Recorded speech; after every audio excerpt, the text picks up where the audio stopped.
Hello and welcome to Crypto News. I know it's been a while since I've done a news video, so I really wanted to touch down on this just because I've been doing so many reviews and tutorials on this channel lately, but not really any news videos. So I just thought it would be a good idea to kind of share some of the latest news that have happened in the space and also give you an update on a really hyped DeFi project which I've done a review on, and that is none other than STAFI with the ticker symbol FIS. I have done a review on that. If you're watching this on YouTube, by the way, the video should pop up on the top right hand corner of the screen.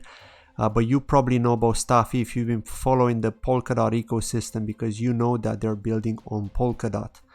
And what it's all about, of course, staking finance, how you can get the OR tokens depending on which project you're staking on. If you're staking on Kava, on Tezos, on Cosmos, you will get OR tokens equivalent to that, of course. So yeah, do check out that review. It will explain it in detail, but I will be talking about the upcoming listing for STAFI in this video as well. And also just a kind reminder to join my Telegram group, which you can find in the pinned comment of this video, if you want to get the latest updates on the hot topics that are coming up, like for example new projects on Polkadot, projects that are thinking to jump onto Polkadot train, maybe DeFi projects, things like that. So we talk all of that stuff on my Telegram group, so please do join it. And hey, if this is your first time here, my name is Claudio and this is CryptoSchain, the channel where I do crypto news, reviews, tutorials and interviews. So please hit that subscribe button and enable notifications to not miss the next video I upload that may interest you. That would be very good if you could do that. And of course, like the video if you enjoyed it. As always, leave a comment below if you have any sort of questions or any sort of doubt about anything I discuss. But let's take a look at the market first to see what's been going on. I mean, the market has been recovering a bit, but it was a bloodbath over here. I mean, if I would have checked this earlier today, I mean, it would have been crazy. I mean, we were expecting a pullback, right, for Bitcoin. It was a nice 20% correction, but the alts were absolutely destroyed. And surprisingly, Polkadot, which is an absolutely solid project, there's no need for me to reiterate that, it has recovered very, very quickly here. It actually dumped to 380 and now it's 475. Again, Bitcoin is 10,278 at the moment on average. Ethereum 353. Now Ethereum has pumped quite a lot as well because of all the Uniswap and DeFi hype and people trying to get in as early as possible on Uniswap. And you gotta be careful with Uniswap. I'll be talking about that in a moment when I get into the news, but just be very careful because there are many scams out there. A lot of food tokens, a lot of drink tokens like lemonade, noodles, shrimp, all these sort of tokens that are just wrecking people. You know, they've got no website. They basically got like a really basic website with 2 buttons and that does nothing, and people still invest. It's crazy. Just be very careful with that, right? Don't invest in these kind of scams. They are trying to take your money because of the DeFi hype and because they're tweeting hashtag DeFi, right? They've no use case whatsoever. Let's take a look at the biggest winners, and that's SushiSwap, which I'm going to talk about. It's recovering quite a lot, and this is a huge recovery here after a massive dump because of a lot of FUD that we had with the creator actually dumping on the market, saying that he wants to provide liquidity, and that's why the circulating supply is growing significantly. We've got the biggest losers, which are Hyperion and DAI, and again, DAI is kind of a stable token. As you can see here, it's pegged to the dollar pretty much. Cybervein, USD Coin, all these stable tokens are like considered the biggest losers here. So pretty much the market has started recovering, but nothing compared to how it was like 3 days ago when Bitcoin was at 12K.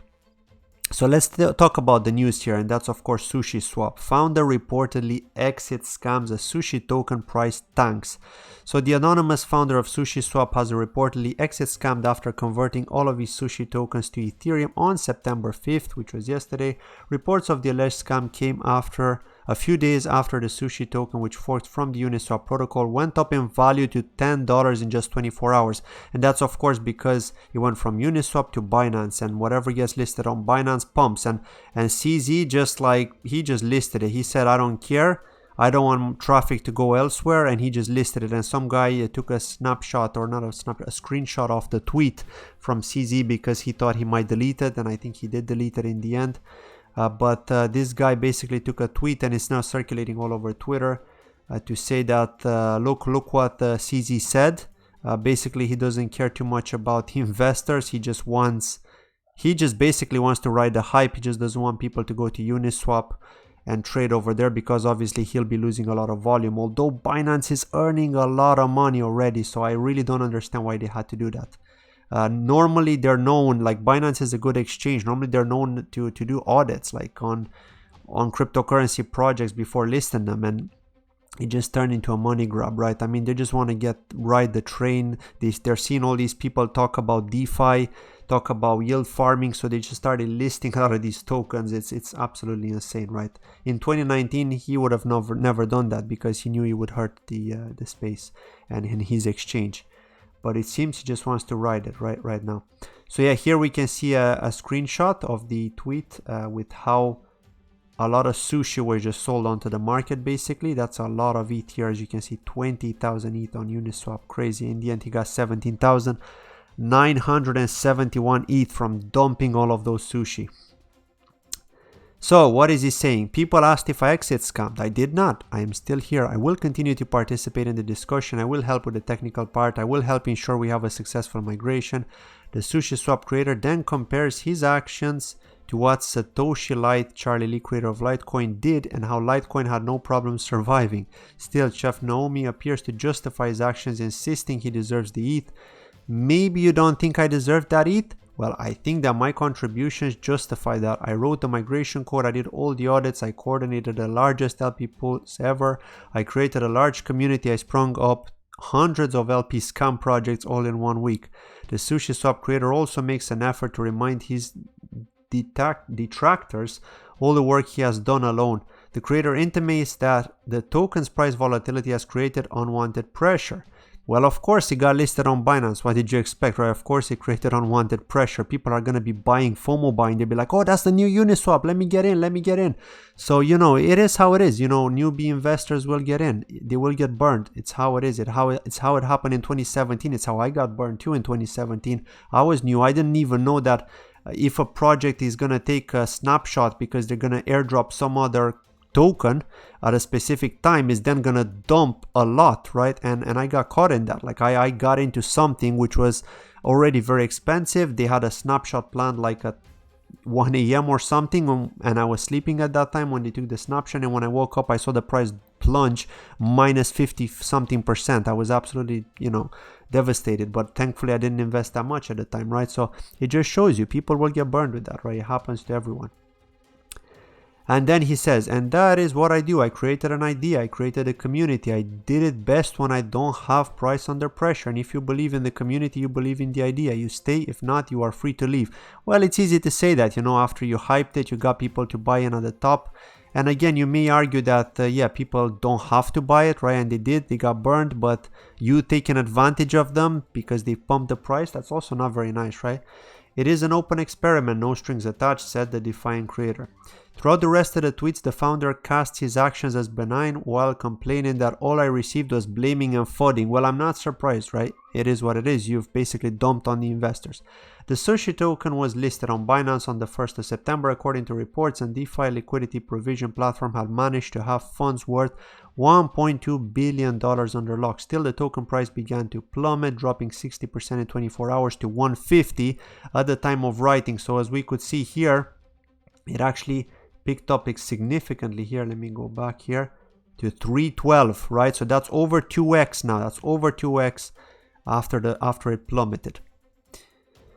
So yeah, huge dump. Meanwhile, the Ethereum token appeared to take a cue from plummeting DeFi after dropping 70% to 320. During the same period, the trend also appeared to be the same with many other DeFi coins like Wi-Fi, Land, and Link. The Chainlink token Link similarly dropped by a double-digit figure of 19.7% to $10.19, while Polkadot went down by 28% to 383. And again, Polkadot came back strong. It just shows you a strong project will always come back, and exactly the same with Kusama.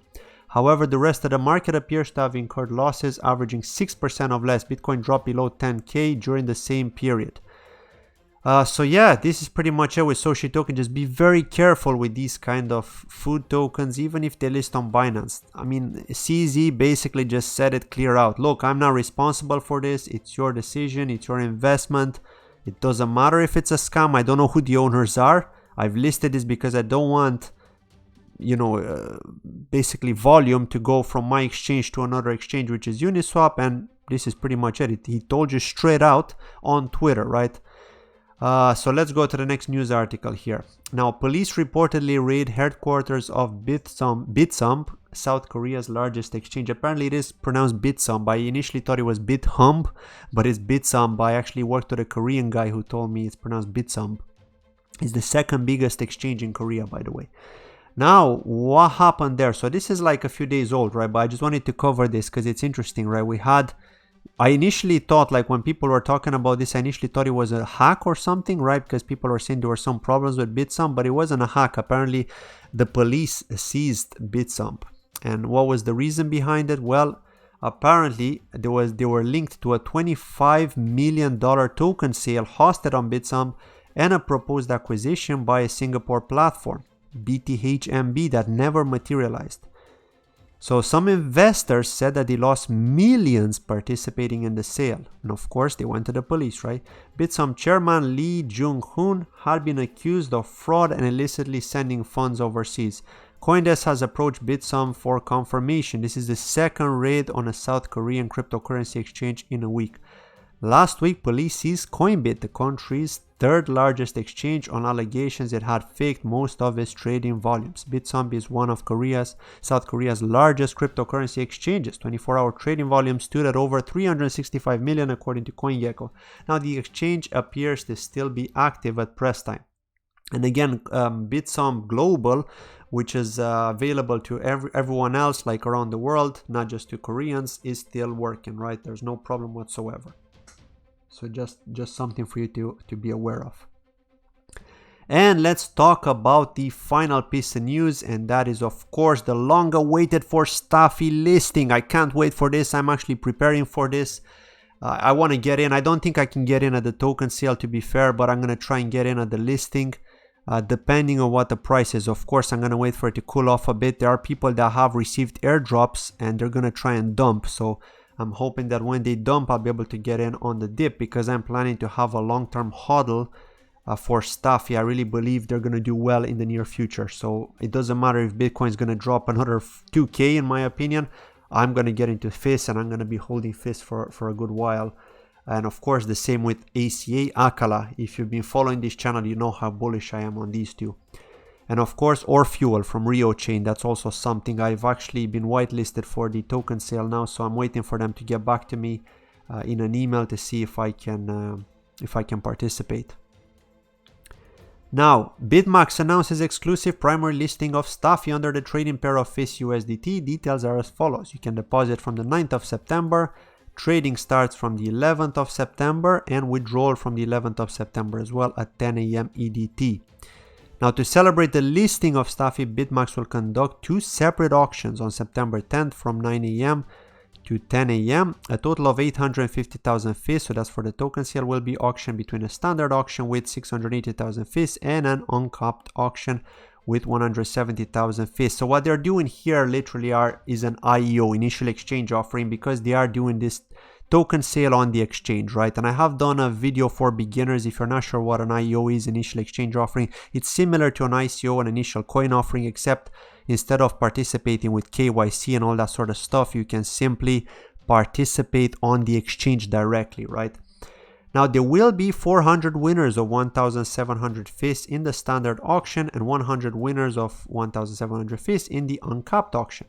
Each Bitmax user can only win a single tranche of 1,700 FIS, no lockup in each auction. Both auctions will be conducted simultaneously, and Bitmax users can bid in both auctions with USDT plus BTMX to increase their likelihood of winning the auction. Therefore, users can potentially win up to 3,400 FIS between these two auctions.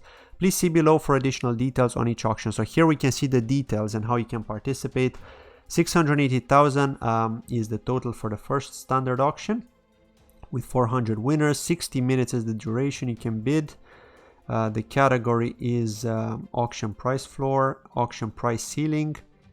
This is the fundraising here. The bid is actually 225 USDT. And there's a second one here. This is for 13 cents. per FIS token, and then there's a second one here with $250 USDT and also 1,750 of BTMX or 17,500 BTMXP. And this would mean that the price per token would be 15 cents or 15 cents plus 103 BTMX or 10.3 BTMXP. So it may seem a bit confusing here, but basically you're going to get in at roughly around 15 cents plus whatever the other token's worth, right? So yeah, I mean, you're not going to get like too many FIS tokens. It's okay for people that don't want to get a very big bag, right? But like if you want to get a bigger bag, it's probably okay to take part in this, I would say, but it's just that you're trying it basically, right? I mean, you could be lucky, maybe you're not lucky, who knows, right? I'm gonna try with this one here, 225 USDT. I'm not really interested in this one with BTMX, but I'm gonna try with the USDT one and see how it goes. Users may also bid up to, so basically they're just reiterating here how the bidding starts, how the standard auction is. So yeah, do have a read of this article, by the way, if you're interested here. This is the uncapped auction. So the uncapped auction will have again 225 USDT at 30 cents or 250 plus possibly the BTMX token. It says not applicable here at 15 cents. So yeah, I mean, do check this out. Let me know what you think, by the way. Are you planning to take part in this? And also, one of the other things, right? You thought you could get away from it, but apparently it's not possible, right? Users are required to complete KYC2 verification in order to be eligible for participation. Users must agree to and sign the STAFI auction agreement. Only users from the jurisdictions where local laws and regulations permit are eligible for the participation, right? So not everyone can take part. And again, these are all the countries that are banned from taking part. So yeah, if you're from any of these countries, you will not be able to take part in the IEO, and you'll only be able to get in by purchasing directly once it lists. So this is something to keep in mind as well. And again, I do actually have a Bitmax account. If you are interested in using Bitmax, I would appreciate if you want to use my referral link below. It would help. Every little helps. Of course, I'm not forcing you to do it. It's your choice at the end of the day. But if you want to help support this channel, do check out my referral link for Bitmax. I do have it, and please do use it if you don't already have an account. But let me know what you think about the STAFI listing. Are you bullish on STAFI? Will you be getting into STAFI? Let me know as always in the comments below. Thank you very much for watching. This was it from today's news video, and I'll see you in my next video. Take care. Bye-bye.